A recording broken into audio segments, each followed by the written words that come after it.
Alright guys, a quick one.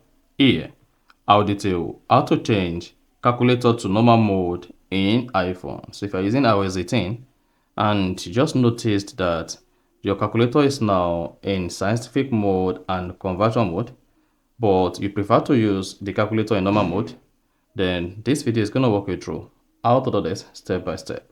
So if at the end of this you found this often informative, please don't forget to like this video and then subscribe, as this really helps us to grow.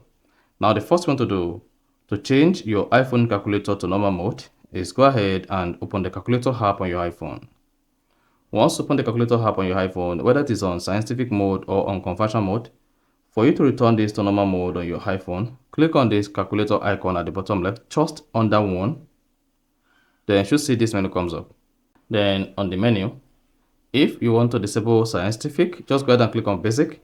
And if you want to disable the convert button here on the new calculator version, just go ahead and turn off convert. Then you should see the convert disabled.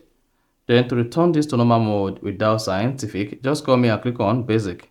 Then you should have your iPhone calculator return to normal mode, which is the basic calculator on your iPhone. So that is exactly what you need to do when you want to change calculator to normal mode in iPhone. So if you found this offer informative, please don't forget to like and then subscribe.